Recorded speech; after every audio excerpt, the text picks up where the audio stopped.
দড়ির সাহায্যে বাঁশ বেঁধে তাতে কাঠের ঘুটনি দিয়ে দুধ থেকে মাখন বানানোর কাজ চলছে। সেই মাখন যত্ন করে পাউরুটিতে মাখিয়ে দেওয়া হচ্ছে ভোজন রসিকদের।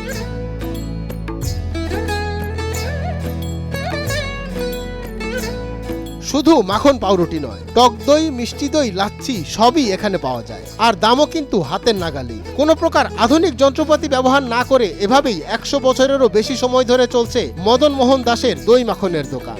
যখন 14 টাকা ছিল, 10 টাকার মাখন, 4 টাকার পাউরুটি ছিল, ওনার বাবার আমল থেকে হিসেবে বলতে গেলে মদন মোহন আঙ্কেল থেকে খাচ্ছি, তখন আমল থেকে খুব ভালো ফ্লেভারটা এখনও রয়ে গেছে, খাবারটা এখনও স্মুথলি, পাউরুটিটা এখনই, মাখনটা এখনই মজা পাচ্ছি। মাখন খেলাম, এখন 1 গ্লাস মাঠা খাচ্ছি, তখন 5 টাকায় পাওয়া যেত, এখন 25 টাকায় পাওয়া যাচ্ছে। এনায়েত বাজার চট্টগ্রামের চিরচেনা এই দই মাখনের দোকানে নেই কোনো জাঁকজমকপূর্ণ আয়োজন কিংবা নেই কোনো আধুনিক সাজসজ্জা। তবুও এনায়েত বাজার মোড়ের মসজিদের বিপরীতে গলির মুখের এই ছোট্ট দোকানটি সবার চেনা, কারণ এখানে পাওয়া যায় খাঁটি দুধ দিয়ে তৈরি অতুলনীয় স্বাদের দই, মাখন সহ অন্যান্য খাবার। 70-80 বছর হলেই আপনার প্রাচীন একটা আক্কা দিই, সেই আক্কার হিসেবে এটা হচ্ছে এনায়েত বাজারের অনেক একটি প্রাচীন দোকান, যেখানে আপনার প্রতিনিয়ত দেখবেন মাঠা এবং গুড় দিয়ে খাওয়ার জন্য সবাই সকাল থেকে লাইন ধরে, এবং বিকেল 3টার পরে এখানে একটা মাখন পাওয়া যায়, যে মাখনটা নেয়ার জন্য দূর দূরান্ত থেকে লোকজন আসে। মদন মোহন দাস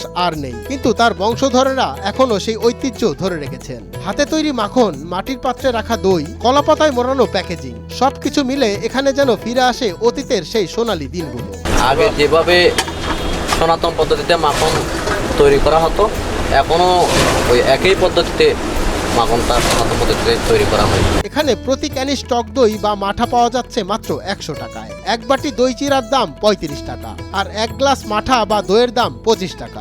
অনেক আগে পাকিস্তান ফিউডের দোকান, তো ওনাদের যথেষ্ট সুনাম আছে, যাহার প্রেক্ষিতে বিয়ের ক্লাবের মধ্যে যারা নেয় এখান থেকে নেয়, মারাট এখান থেকে নিয়ে দিয়ে ওই বোরহানিটা বানায়, অনেক মজা হয়। মদন মোহন দাসের দোকান শুধু একটি দোকান নয়, এটি চট্টগ্রামের ঐতিহ্যের একটি অংশ। প্রমাণ করে আধুনিকতার এই যুগেও ঐতিহ্য টিকে থাকতে পারে যদি মান বজায় রাখা যায়, এমনটাই মনে করছেন স্থানীয়রা।